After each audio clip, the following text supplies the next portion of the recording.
नमस्कार दोस्तों, मेरा नाम है हिमांशु राज और मैं आपका स्वागत करता हूं हमारे इस चैनल द ब्लैक लाइन में। तो चलिए शुरू।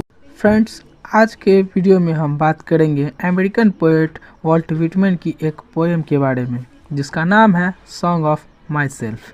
इसे पहली बार पब्लिश किया गया था 1855 में उनके कलेक्शन लीव्स ऑफ ग्रास में।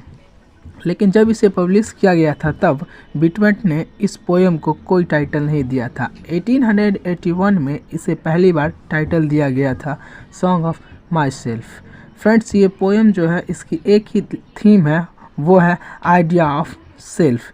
इस पूरी पोएम में पोएट अपने बारे में बात करता है, वो खुद को डिस्क्राइब करता है, खुद को सेलिब्रेट करता है और खुद को सिंग करता है। उसकी पूरी पोएम में उसका फोकस सिर्फ खुद पर है। फ्रेंड्स, ये पोएम जो है ओरिजिनली 52 सेक्शन की है, लेकिन बाद में इसे छोटा कर दिया गया और इसका जो फर्स्ट सेक्शन है वही लोग ज़्यादा पढ़ते हैं। फ्रेंड्स, वॉल्ट व्हिटमैन का जन्म 31 मई 1899 में हुई थी और डेथ उनकी 26 मार्च 1892 में हुई थी। वे एक American poet, essayist, journalist and humanist थे। साथ ही वो फ्रीदर्श में लिख करते थे और बहुत ही पॉपुलर हुआ करते थे उनके वर्क्स, जैसे फादर ऑफ रिवर्स भी कहा जाता है। उनके फेमस वर्क्स में leaves of grass, O captain my captain और when lilacs last in the dooryards bloom, ये सभी शामिल हैं। तो चलिए शुरू करते हैं फ्रेंड्स पोएम के बारे में। इसे लाइन बाय लाइन रीड कर इसे समझने की कोशिश करते हैं। I celebrate my self and Singh my self, यानी मैं खुद को सेलिब्रेट करता हूँ, खुद को मनाता हूँ।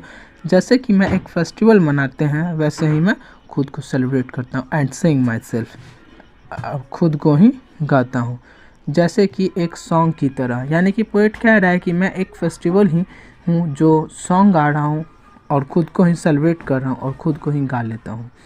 And what I assume you shall assume. अब यहाँ पे पोएट जो है एक तरह से कमांड कर रहे हैं और कहते हैं कि जो कुछ भी मैं मानता हूँ या फिर जो सोचता हूँ वो तुम्हें भी मानना पड़ेगा या और सोचना पड़ेगा। ये एक कमांड है और इसका रीजन जो है नेक्स्ट लाइन में पोएट कहते हैं, for every atom belonging to me as good belongs to you.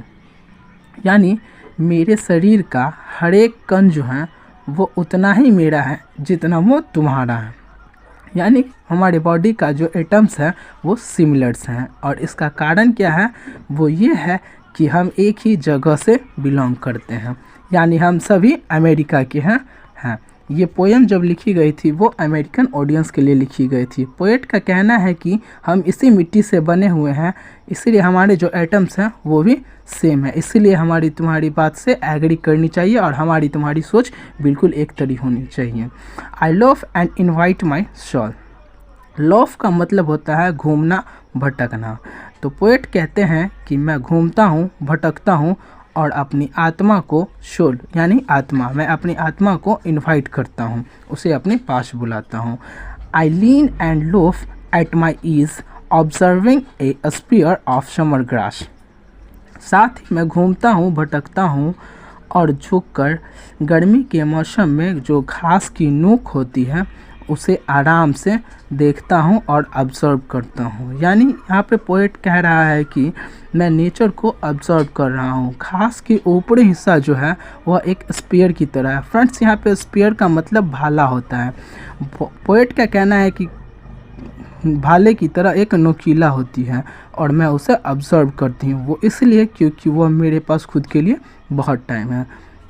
My tongue every atom of my blood formed from this soil this air. यानी मेरी ज़ुबान, मेरी बोली जो है वो और मेरी खून का हर एक बूंद, every atom of my blood यानी कि हमारे खून का हर एक बूंद जो इसी मिट्टी से बना हुआ है और इसी हवा से बना हुआ है। यानी ये जो हमारा कंट्री है उसी से बना हुआ हूँ। यहाँ की मिट्टी, यहाँ की हवा, इसी से हमारा शरीर बना है। born here of parents, born here from parents the same and their parents the same। यानी पोएट का कहना है कि जो हमारे पेरेंट्स हैं, माता पिता थे, उनका जन्म यहाँ हुआ है और जो मेरे ग्रैंड पेरेंट्स थे यानी हमारे माता पिता के भी जो पेरेंट्स थे उनका भी जन्म यहीं पर हुआ है। और साथ ही जो हमारे ग्रैंड पेरेंट्स के जो पेरेंट्स थे यानी कि थर्ड जनरेशन उनका भी जन्म यहीं हुआ था। यानी एक बहुत ही गहरा कनेक्शन है पोएट का इस कंट्री से, यानी कि अमेरिका से। हर एक जनरेशन जो भी इनके पिछली जनरेशन है इनके सभी का जन्म यहीं से हुआ था। लाजमी है ये कि पोएट अमेरिका से जुड़ा हुआ है और कहता है कि उसकी जो बॉडी है वो कि अमेरिका की मिट्टी और हवा से बनी हुई है। I now 37 years old in perfect vegan। अब मैं 37 साल का हूँ और बिल्कुल स्वस्थ हूँ। और मैंने जो ये शुरू किया है खुद को सेलिब्रेट करना या शुरू किया है, तो पोएट ने जो अपने आप को अपनी कंपनी के बारे में इंजॉय करना शुरू किया है उसके बारे में पढ़ रहा है। Hoping to cease not till death. और मैं ऐसा करता रहूँगा, कंटिन्यू करता रहूँगा तब तक जब तक मेरी डेथ नहीं हो जाती है, यानी कि मैं मर नहीं जाता। यानी मैं डिसाइड कर लिया हूँ कि मैं अपनी कंपनी को एंजॉय करूँगा और ख़ुद को सेलिब्रेट करूँगा। ऐसा तब तक होगा जब तक कि मैं मर नहीं जाता। अपनी पूरी लाइफ में यही करूँगा। Creeds and schools in abeyance. Creeds and schools, इसका मतलब ये हुआ कि रिलीजन और कास्ट जो हमारी सोसाइटी को बांटते हैं। इसके लिए पोएट कह रहे हैं कि जो रिलीजन्स और कास्ट है यह एक तरह के हमारे लिए रुकावट है, एवेंस यानी कि रुकावट है। Retiring back a while sufficed at what they are but never forgotten. यानी मैं कुछ दिन के लिए रुकना चाहता हूँ एंड इन सभी को भूल जाना चाहता हूँ, मगर इन्हें भुलाया नहीं जा सकता है, क्योंकि जहाँ भी मैं जाता हूँ वहाँ लोग इन्हीं के बारे में बात करते हैं, या उनका स्टेटस है क्या दूसरे का स्टेटस है, सिर्फ इसी बात को डिस्कस करते हैं। और इसे भूलना भी चाहें तो इसे भुलाया नहीं जा सकता है। आई हार्बर फॉर गुड और bad, I permit to skip at every hazard.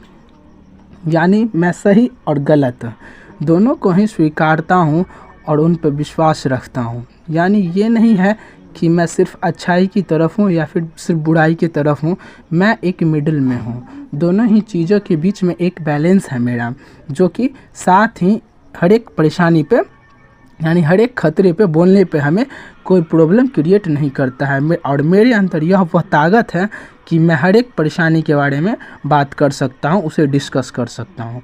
Nature without check with original energy. और प्रकृति ने मुझे बिना रोके अपने एनर्जी, अपनी ऊर्जा दी है। यानी मैं जो नेचुरल एनर्जी है उससे मैं भरा हुआ और मेरे अंदर इतनी एनर्जी है कि मैं आखिर में रुक कैसे सकता हूँ। मैं रुकूंगा नहीं, मैं आगे बढ़ता चला जाऊँगा और अपनी लाइफ को अपनी शर्तों पे एंजॉय करूँगा। तो फ्रेंड्स, यहाँ पर ये पोएम अब ख़त्म होती है और इस पूरे पोएम में पोएट सिर्फ अपने ऊपर फोकस कर रहे हैं कि किस तरह आज 37 इयर्स ओल्ड होने के बाद भी उन्होंने डिसाइड किया कि अपने बाकी की ज़िंदगी भी अपने साथ बिताना चाहते हैं। और एक तरह से कहे तो यह बहुत ही स्पेशल बात है, क्योंकि आज के ज़माने में लोग दूसरों के बारे में और अपने बारे में, अपनी लाइफ और उनकी जॉब जो है उनके अंदर इतना आदमी खो गए हैं कि अपने बारे में सोचना बहुत ही कम कर गए हैं।